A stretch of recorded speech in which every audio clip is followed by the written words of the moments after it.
I was born in the Western Cape.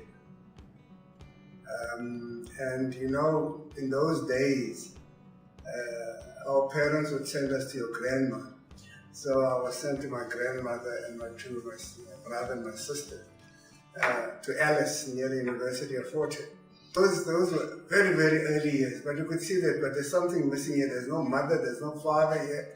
There's only a grandfather here, and my mother's brothers who were still staying with my grandmother. But after some time she came back and she took us back to the Western Cape. And we stayed in a place called the Strand, in a two-room shack.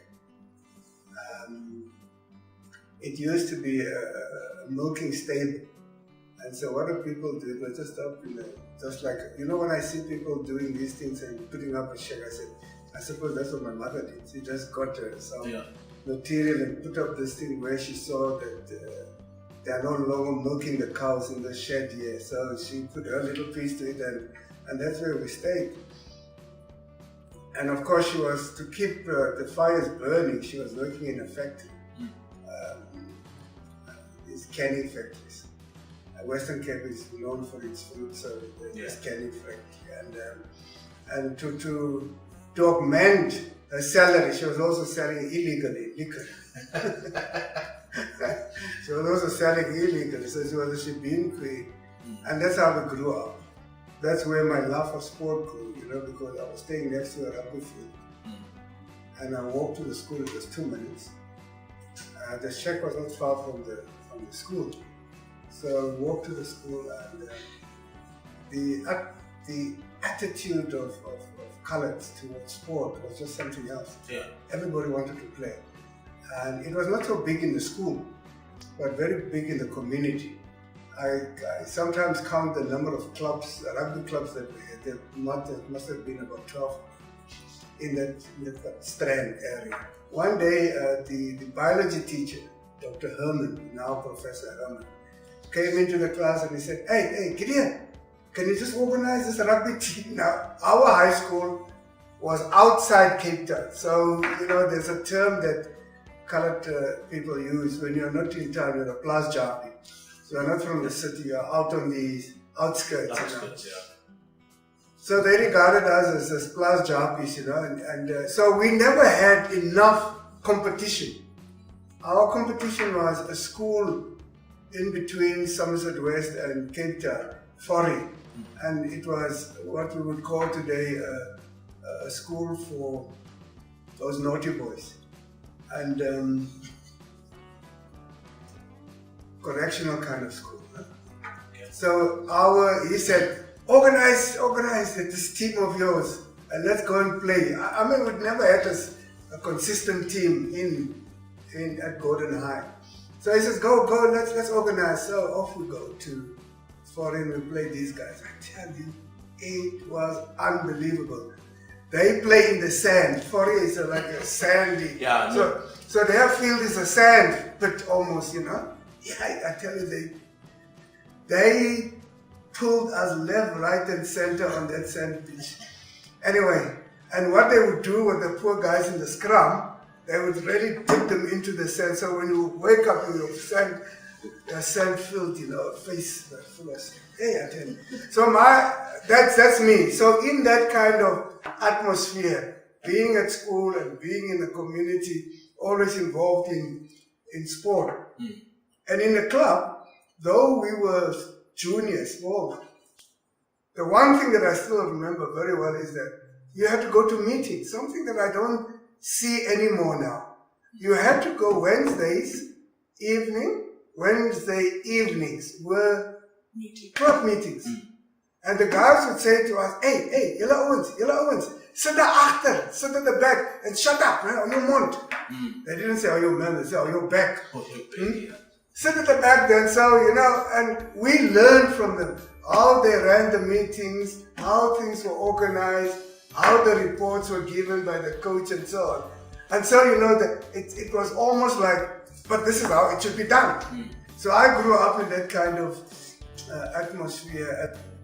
In '67, I then came to 68. I then came to the Eastern Cape, Lovedale. Came to study at Lovedale and to become a teacher. Then I did a course there and got involved in administration and playing again. At Lovedale, I ran the 1,500, as it is known today, and I also played rugby alongside Mandela, Koneka, Mboya, those big names in those days at Lovedale. And the big game, of course, was against Hilltown.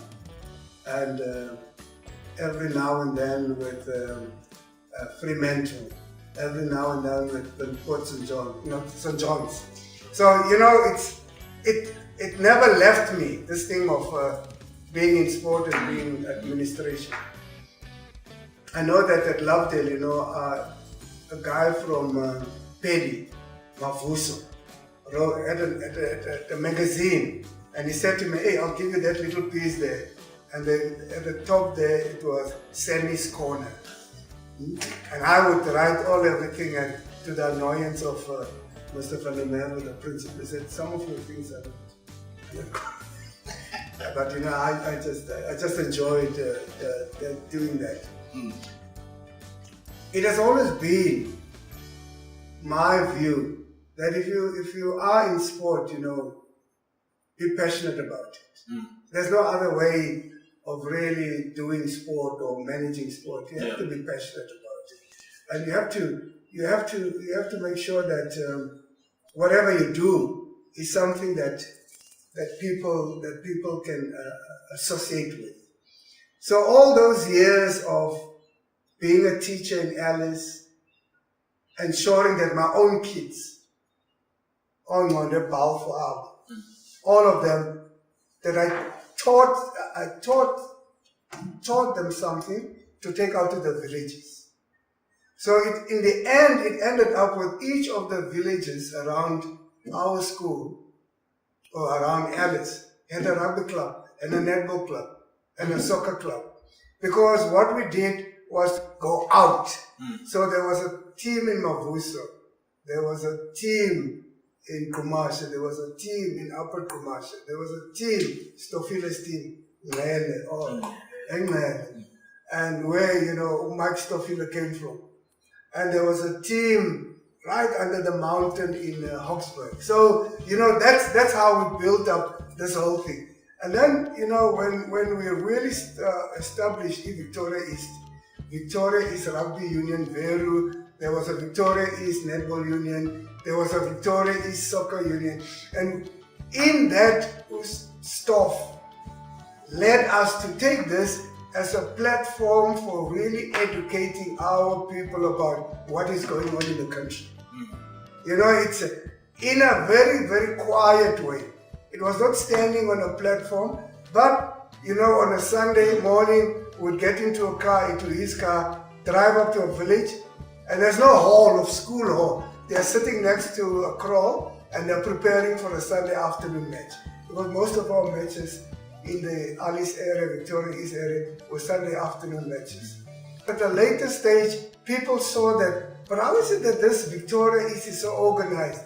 And so we went Pedi, and that's where, for the first time, we met a guy called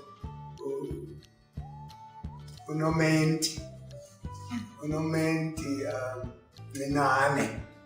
And Nenane became a big star in terms of administration because he could say what he wanted to say. Not in a very nice way. It was robust. He was robust, just like Utano. Very robust in the rugby. So, you know, we went out to Pedi and we went out to Queenstown where we met with Ubabuko Sondro, a big name in black politics, Umteis Sondro. Up with that. Then we went up to Krado where we met Mateo or Matthew Goni, the Karoo guys. They were Central Karoo. Then we went to Case Kamuk and all those areas. And you know, it just expanded, you know, because there were people who were coming to the people. We had to take sport to the people. And when Osmats and Gonyama, Kaya and Hula, all of them at Forte, Pumelele Chume, and the late Kondile, who was brutally murdered by the system. When I explained to them that, guys, it cannot be around Forte only. We have to go out there. We have to go to the people. Yes, they can come to us and watch us play Kwaru, but we have to go to them also so that we play in those villages, so that they can see that these heroes that they hear of are here at Forte, but they also come to the people. I didn't stay long in Keiskamok because I went there under protest. I was actually removed from my school in Alice because they said, you are too close to these students at the Forte and you're always in the company of Stofile. And so, because those days it was still Siskai, the Siskai Homeland Government. And so, the persecution was a little bit not to my taste. So I said, I'll leave this nonsense. That's how I left teaching. Yeah, I left teaching. I never wanted to leave teaching. But I just said it's not going to work. So I got involved in an NGO in East London near the zoo, iTech. And we started supporting teachers, we started supporting matriculants with maths and science and accounting and English.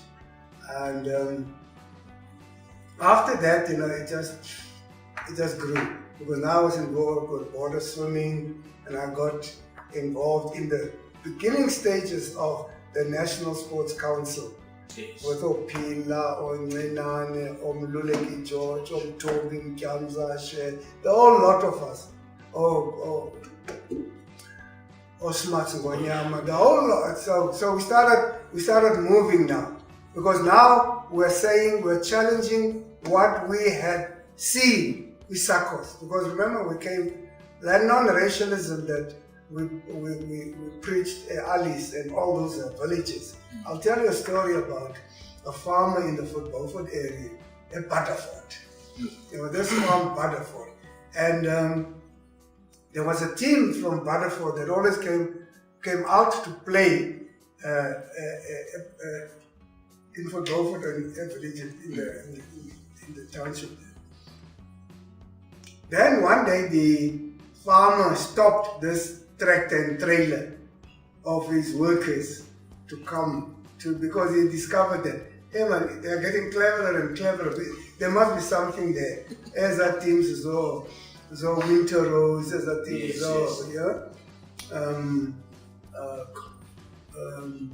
the Crusaders, all of them, and then as Alice, it was almost like a Sunday afternoon of get together, mass meeting in a very, very subtle way. Because as they were playing, people were going around amongst the spectators, and the Ambassador Bangeli in their own way. Yes. So, this farmer, suddenly Butterford did not pitch at these matches. So Stofile said, hey, let's go. I said, you want to go and tell that farmer what to do with his workers? And we got there and we said to the farmer, hey, this team, can we come and play here? He said, I'm not so sure whether I can allow you to come and play here, but yes, come. Now, I didn't have a big piece of full pitch, rugby field. So, we just got the guys onto the farm and, they started mixing. So that they also could see how the farm laborers were living. So if you don't use sport also to educate in very different ways as to how things can be done, you miss the whole thing. Yeah. Even up to today, it can't be just for me sitting here. You see me out there, and many a times I appear at a soccer match or something, and people say, "But you come here." Yeah, but what do you mean, do I come here? I said, no, but you guys are so high up there. We think we'll never see a president of SASCO here. Yeah. And surprise, yeah, but this is where you play. I must be here. I must see what you're doing. I must see the conditions. Then I can go to the minister and say that, these playing conditions of our people is not 100%. So this farmer, let me go back, this farmer then says, okay, you know what? Reverend, I know you're a man of God, but I think you're teaching my people something else. It's not about rugby, it's not about all these things you're talking about. But in the end, we convinced them and said, okay, what do you prefer? For them to sit here Saturday and Sunday and drink themselves to death, and on Monday they are useless for you when they're supposed to do some work. So he said, okay, I choose, let them go there. Let them, whatever you teach them. But as long as you keep them away from all the liquor that they consume here. So that was then the beginning of also getting involved when we got involved in the NS National Sports Congress when it started. Because it was saying to the South African Council on Sport that we grew up in. I mean, all the knowledge that we've got is the background that we come from SACCOS. We will never deny that. But at some point when the political situation changed, you could see that there was a move away from black consciousness to more the democratic setup that we've got now. In other words, people were saying that, no man, you can't just think about this thing is for blacks only. We must open up a little bit because SACCOS was very strong, very strict. If you were in a club of SACCOS, you couldn't go to a film that's in town that is for whites. Because if you go there, you're giving credence that yes, you must go to this to the cinema and you sit at the back.